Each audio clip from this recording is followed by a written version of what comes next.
ورحمۃ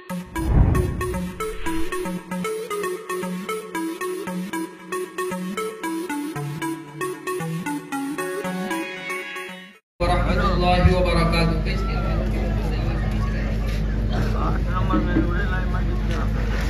اللهم صل على سيدنا مولانا محمد وعلى آل سيدنا مولانا محمد وبارك وسلم. الحمد لله وكفى وسلام على عباده الذين اصطفى. أما بعد فأعوذ بالله من الشيطان الرجيم. بسم الله الرحمن الرحيم. وَإِنَّ عَلَيْكُمْ لَحَافِظِينَ كِرَامًا كَاتِبِينَ. صدق اللہ العظیم. عزیزان گرامی، کسی انسان کو کسی کام کی اگر عادت پڑ جائے اور اس کام میں اگر وہ مداومت اختیار کر لے، یعنی ہمیشگی اختیار کر لے، تو وہ کام اس سے چھوٹتا نہیں ہے. چاہے نیکی کا کام ہو، چاہے بدی کا کام ہو، جو بھی کام ہو جس میں اس کی عادت لگ گئی تو وہ سمجھو اس کی طبیعت اس پر چل گئی تو اب وہ کام سے باز نہیں آئے گا. ایک شخص تھا، اس کے بیٹے کو چوری کی عادت لگ گئی. منت سماجت کرتا تھا کہ بیٹا یہ کام نہ کرو، اس سے تمہاری بھی عزت جائے گی، میری بھی عزت جائے گی، خاندان کا بھی ناک کٹ جائے گا. لیکن وہ خبیث الفطرت تھا، بس گناہ چوری کرتا ہی رہے. اس کے کان میں خبر لگی کہ فلاں علاقے میں ایک بابا ہے، اس کی تعبیذ اگر دے دی جائے تو اس کی چوری کی عادت چھوٹ جائے گی. اس والد نے اپنے بیٹے کو عامل کے پاس لے گیا اور عامل سے اس کی حرکت قبیحہ کے بارے میں جب ذکر کیا تو اس نے تعویذ بنا کے دے دیا. کہا اس کو پلا دینا، ایک کاندھے پہ باندھ دینا، ایک چھوڑ دے گا عادت کو. اس کا نذرانہ دے کر باپ اپنے بیٹے کو جب لے کر چلنے لگا تو بیٹے کی رفتار میں کافی تبدیلی پایا، یعنی اپنے پیروں کو دھیرے بڑھا رہا تھا. تو وہ سمجھا یہ کہ شاید مولوی صاحب کی تعویذ جو ہے وہ بر وقت اثر کرنے لگی. وہ سدھر گیا. باپ نے اپنے بیٹے سے کہا کہ چلتے کیوں نہیں ہو، کیا بات ہے؟ بیٹے نے کہا کہ بابا کی چپل جو ہے میرے پیر میں تنگ پڑ رہی، بابا کی چپل جو ہے وہ میرے پیر میں تنگ پڑ رہی ہے. وہ تعویذ اثر نہیں کی تھی، اس کی طبیعت جو ہے وہ غلط کام پر جو ہمیشگی اختیار کر لی تھی، مداومت اختیار کر لی تھی، وہ کام کرنے ہی میں عافیت سمجھ رہا تھا، اس کی طبیعت بدل نہیں رہی تھی. بس اس کی مثال ایسے ہی ہے کہ اگر انسان نے اپنی زندگی میں نیک کام کرنے کے سلسلے میں اپنی طبیعت کو آمادہ کر لیا ہے، اگر وہ ذکر و اذکار کا عادی ہے تو اس کی زبان پر ذکر کے کلمات آتے رہیں گے. درود شریف پڑھنے کا اگر وہ عادی ہے اس کی زبان چلتی رہے گی.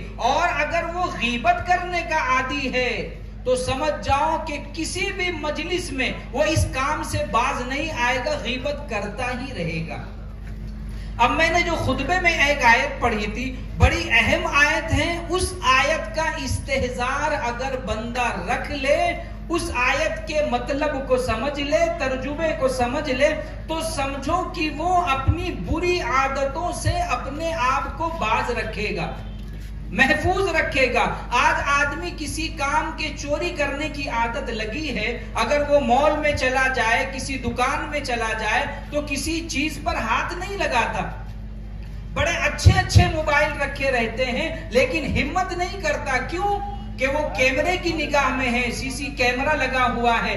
ایک آدمی ہے 50 موبائل کو ڈیل کر رہا ہے، ہمت نہیں کرتا. کیوں؟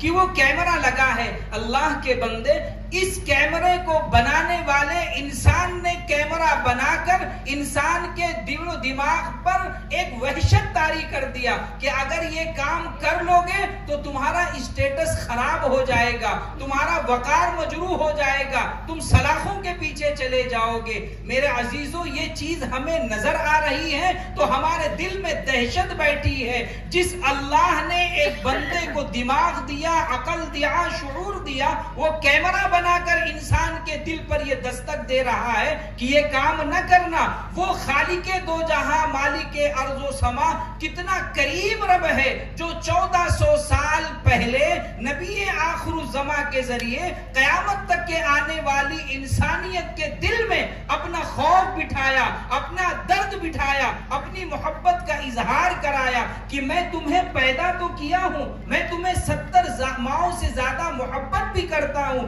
میری صفت یہ ہے ان اللہ خبیر بما تعملون ہے، میری صفت یہ ہے یعلم خائنۃ الاعین وما تخفی الصدور ہے، اور میں ایسا رب ہوں جو تمہارے ہی کیے ہوئے کاموں کو نہیں جانتا۔ سنو، ارا غبیب النملۃ السوداء، کالی رات کے اندھیرے میں، کالے پہاڑ کی کوکھ میں اگر ایک گہرا غار ہو، اس غار کے اندر اگر چونٹیوں کا سوراخ ہو، چونٹی اپنے ننھے اور مہین قدموں سے سینے سنگ کے اوپر جب چلے اور اس کے پہلوں سے جو لکیر بنے، جو آہٹ پیدا ہو، اس کو میں سنتا بھی ہوں، اس کو میں دیکھتا بھی ہوں، ایسا میں رب ہوں۔ لیکن دیکھو تمہارے ساتھ میرا معاملہ کیا ہے، ان علیکم لحافظین، تو معزز لکھنے والوں کو اور تمہارے اعمال کو محفوظ کرنے والے کرامن کاتبین کو میں نے لگا رکھا ہے، تمہارے عملوں کے سارے ریکارڈ کو کل قیامت کے دن یہ پیش کریں گے۔ مفتی صاحب نے جو فرمایا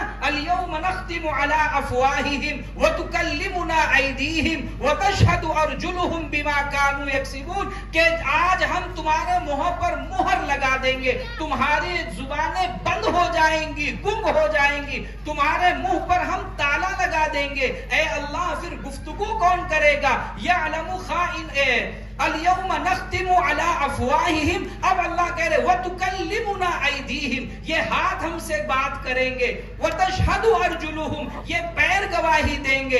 تم کہو گے کہ یہ پیر کو بولنے کی طاقت، یہ ہاتھ کو بولنے کی طاقت، یہ کیسے ہوگا؟ میرے عزیزوں، آج صاحب زبان روئے زمین پر گھوم رہے ہیں، بولنے کی طاقت نہیں ہے، زبان ان کے منہ میں ہے، طاقت نہیں ہے، آنکھوں میں پتلی ان کے ہے، کالک باقی ہے، سفیدی باقی ہے، دکھائی نہیں دیتا ہے، منہ میں زبان باقی ہے، بولنے کی طاقت نہیں ہے۔ میرے عزیزوں، ان تمام چیزوں میں اللہ کی قدرت کام کرتی ہے۔ اللہ وہ خالق ہے جو ہاتھ کو بات کرنے کی صلاحیت دے دے گا، پیر کو بات کرنے کی صلاحیت دے دے گا۔ وہ رب کہہ رہا ہے کہ ڈر کے زندگی گزارو، اتقوا اللہ اتقوا اللہ، بارہا اللہ نے اپنا ڈر انسانوں کے دلوں میں بٹھایا ہے۔ اللہ سے ڈر کے زندگی گزارو، کل قیامت کے دن تمہیں ہمارے پاس آنا ہے، اپنی زندگی کا حساب و کتاب دینا ہے۔ ثم لتسألن یومئذ عن النعیم کے تحت علماء لکھتے ہیں ایک ایک نعمتوں کا اللہ حساب لے گا، جوانی کا حساب لے گا، دولت کا حساب لے گا، اولادوں کے سلسلے میں حساب لے گا۔ اب جو ہماری طبیعتیں غلط کام پر لگی ہوئی ہیں، مداومت اختیار کر لی ہے، ہمیشگی اختیار کر لی ہے، ہمیں اپنے آپ کو ان کاموں سے بچانا ہوگا۔ اور آج کے دور میں جو سب سے زیادہ عادت بگڑی ہے وہ کس سلسلے میں، یہ بتانے کی ضرورت نہیں ہے۔ ہم نے گناہوں کے آلہ کو 50,000 میں، 1 لاکھ میں، 20,000 روپے میں ہم نے خریدا۔ وہ کیا موبائل ہے؟ موبائل ہے۔ اگر آدمی اپنے ذات سے موبائل کو اگر 15 منٹ چھوڑ دے تو سمجھو کہ وہ اس کا نشیڑی نہیں ہے، اس کا وہ گرویدہ نہیں ہے۔ لیکن آج حالات یہ ہو گئے ہیں کہ انسان 10 منٹ موبائل کو چھوڑنا گوارا نہیں کر سکتا ہے۔ سویا تو سرانے ہے، اٹھا تو سرانے میں ہے۔ یہاں تک کہ بیرون ملکوں کی خبریں آئی ہیں کہ ٹوائلٹ میں جانے کے بعد نیٹ کو بند کر دیا جا رہا ہے، جیمر لگا دیا گیا ہے کہ ان کا کنیکشن کٹ جائے، یہ اندر بیٹھ کر جو موبائل چلاتے ہیں باہر والوں کو پریشان کرتے۔ اور پھر یہ موبائل میرے عزیزوں اتنا ہی نہیں، یہ بدنظری میں مبتلا کیا۔ حدیث میں آتا ہے کہ کل قیامت کے دن اللہ ایک جماعت کو حکم دیں گے کہ ان کو جنت کی طرف لے جاؤ۔ اللہ حکم دیں گے کہ ان کو جنت کی طرف لے جاؤ۔ فرشتے اس جماعت کو جنت کی طرف لے جانے لگیں گے، انہیں جنت کی ہوا نظر محسوس ہوگی، جنت کی بادیں بہاریاں انہیں نظر آئے گی۔ اچانک اللہ کا حکم ہوگا کہ اے فرشتوں اس شخص کو جہنم کی طرف لے جاؤ، اس شخص کو جہنم کی طرف لے جاؤ۔ فرشتے اللہ سے پوچھ بیٹھیں گے کہ اے بار الہ، آپ نے اسے جنت میں لے جانے کا حکم دیا، اچانک آپ فیصلہ بدل کر اس کو جہنم میں لے جانے کے لیے کہہ رہے ہیں۔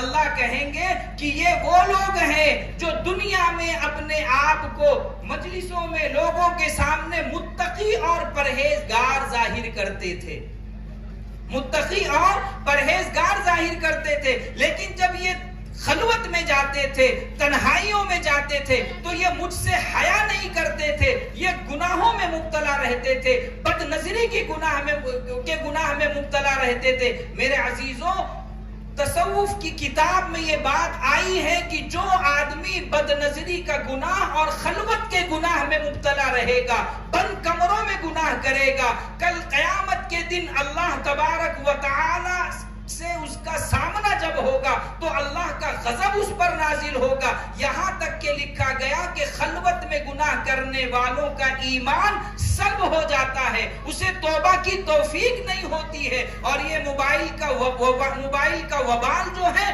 وہ رات بھر موبائل کو چالو رکھنا اور دیکھتے رہنا۔ فَإِنَّ لِجَسَدِكَ عَلَيْكَ حَقًّا وَلِأَهْلِكَ عَلَيْكَ حَقًّا وَلِعَيْنِكَ عَلَيْكَ حَقًّا۔ اللہ کے نبی نے امت کو تعلیم دی کہ اے لوگو، آپ کے جسم کا آپ کے اوپر حق ہے، آپ کے اہل و عیال کا آپ پر حق ہے، آپ کی آنکھ کا آپ کے اوپر حق ہے۔ آپ صبح جاگے ہو اور شام ہو گئی ہے، قیلولہ بھی تمہیں نصیب نہیں ہوا ہے، رات کے 2-2:30 بج گئے ہیں، جسم کہہ رہا ہے کہ مجھے آرام دے دو، یہ آنکھ کہہ رہی ہے کہ مجھے آرام دے دو، اور اسی آرام کے لیے اللہ نے اس دنیا کے نظام کو بدل دیا، سورج کو غروب کر دیا، چادر کالی تان دی اللہ نے کہ اے لوگوں سو جاؤ، اور تم اپنے جسم پر جس طرح چادر تان کر کے سو رہے ہو، اسی آنکھ کے اوپر، اپنی آنکھ کی پتلی کے اوپر اپنی پلکوں کی چادر تان دو اور آنکھ کو آرام دے دو۔ بندہ ہے رات موبائل، دن موبائل، پورے گھنٹے موبائل کو استعمال کرتا ہے اور بند کمروں میں بیٹھ کر بد نظری کا گناہ کرتا ہے، اللہ کے قہر و غضب کو دعوت دیتا ہے۔ اللہ تبارک و تعالی ہمیں اور آپ کو کہنے سننے سے زیادہ عمل کی توفیق عطا فرمائے۔